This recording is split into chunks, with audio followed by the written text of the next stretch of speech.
With so many different good budget flagship phones, it's somewhat hard to see the tree through the forest. But today we will see how good the Xiaomi Mi 6 is, and see if it's one of the best budget flagship phones out there.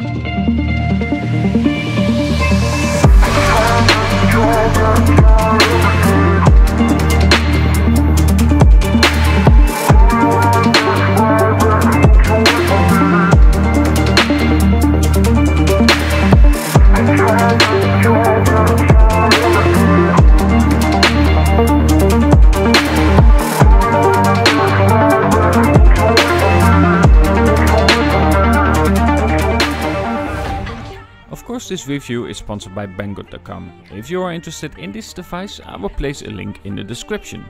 So let's get straight to the point what matters on a phone like this beside the design itself. The Xiaomi Mi 6 is honestly a powerhouse, with featuring the latest specs.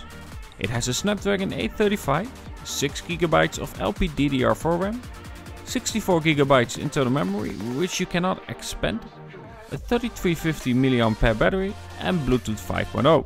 Now when it comes to those specs, you really shouldn't worry about the device if it's fast or smooth enough. It can take what you throw at it, and it's one of the smoothest phones I use today. In the time that I used it, I never had one lag. And of course that shouldn't be a surprise with specs like this. In terms of that, it can compete with the likes of the Samsung Galaxy S8 and the Sony Xperia XZ Premium. This holds true for the fingerprint scanner as well. This is very fast and it hardly takes any time. And I'm happy to see that if the screen is off and you place your finger on the scanner itself, it will unlock the device. It of course runs on Android 7.1.1 with their own software on top of that. I really don't have any problems with it, apart that everything is in the home screen. I like it to have a menu where everything is listed in, so I can keep my home screen very clean. Now what is a miss though is that you cannot expand your memory via microSD. Xiaomi opted for the dual SIM instead of the possibility to expand it via microSD. This is a bit of a shame, but if you need, you can always buy the 128GB version of this phone.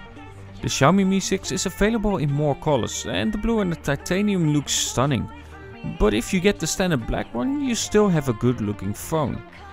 And in terms of design, sure, we are getting more and more phones that have a glass back, and it probably won't change for a long time. And there are only so many ways you can do it.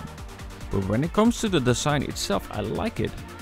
Albeit that since I got my first glass back phone, aka the Samsung Galaxy S6 Edge, I felt like I needed to throw a case around it straight away, which of course is a shame. But if you don't want to scratch it, you should definitely do it. And you definitely don't want it to slide away and drop on the ground. Yes, it has Gorilla Glass 5, but a drop is a drop and you can always be unlucky and damage your phone. Now where the design somewhat falters is in the dual camera. I dislike the placement because my natural way of holding makes it that I place my finger over the lens itself, which of course is somewhat annoying. But honestly, in this phone a dual camera doesn't really make sense to begin with. Now why do I say this? Well, it is nice to have a 2x optical zoom, it just doesn't bring enough to the table, and the bokeh effect is just not good enough. It has trouble capturing that and it just isn't enough to make it feel useful. They could have opted for a wide angle lens like the LG G6. For me, one single camera would have been good enough for this phone, and the main camera that you actually use on this makes some good pictures. Yes, the pictures are too soft and the shots really are missing its sharpness because of that. But the pictures overall look pleasing when you are shooting in daylight. Details are nice and the saturation isn't overdone. Now this results in pictures that are pretty close to capturing what you are seeing in terms of colors. Now the camera app itself is very simple, but in a good way. For instance, HDR is a simple press away, but you do have to keep in mind that shooting HDR pictures takes longer, which it really shouldn't anymore. Without HDR on though, pictures are taken pretty fast. Now where pictures aren't impressive is in low light situations. There is plenty of grain in the shots. Sure, you can play with the manual mode, but at the end most shots are taken in automatic settings. Now normally in low light situations you expect the optical image stabilization to really help you out, but the optical image stabilization isn't really good to begin with. Now when you are walking on a flat surface you can somewhat make a stable shot, but you really have to work hard to get there. which normally shouldn't be a case with optical image stabilization. Because of this, footage that you are shooting on the Xiaomi Mi 6 isn't that good. Yes, you can capture 4K videos, but a proper optical image stabilization is missing. And that makes me say, if you are buying this phone to shoot a lot of videos, I would not say that this is the best choice. Now, what I find somewhat odd is, while it is not listed, I'm somewhat expecting that it should have electrical image stabilization. Because when you are taking a photo, it is actually zoomed out more than when you are taking a video. But this still doesn't help to make the footage more stable, so does it really matter?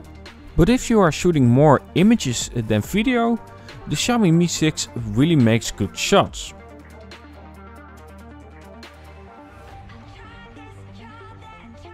Now the Xiaomi Mi 6 features a 5.15 inch Full HD screen and the resolution is more than enough for the size of the display. But the display itself isn't the best out there compared to others. It's somewhat cold and inaccurate in terms of color reproduction.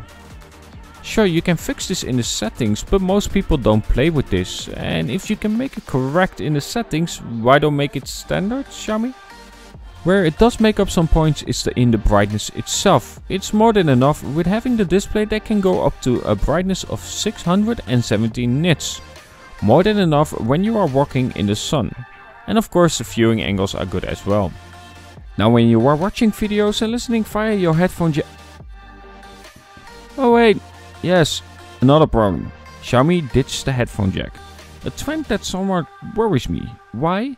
Well, most consumers use a headphone jack, not only for the headphone, but also for in their car. But yet Xiaomi and others are saying, we're not listening to the consumer and we are removing something that is high in demand. More people might have been interested in the Xiaomi Mi 6, but said, yeah, let's not get it because it doesn't have a headphone jack. And I fully understand it. Sure, you are getting a dongle that you can connect via a USB-C port, and sure, you have Bluetooth 5.0 that allows you to connect more Bluetooth devices, but it still doesn't justify removing it. Too many people want it, and having a dongle that you will lose, not that handy. I already lost it twice. And then you can of course say, well, you shouldn't lose it, and let's be fair, that's true, but still, it's a small thing that you can easily lose. Now back to the sound though, the Xiaomi Mi 6 has some good sound coming out of the phone. It's more than loud enough where the front facing speaker and the bottom speaker are working together to create more volume. And it does. The sound that comes out of the Xiaomi Mi 6 is of course therefore better than something like the Samsung Galaxy S7 or 8.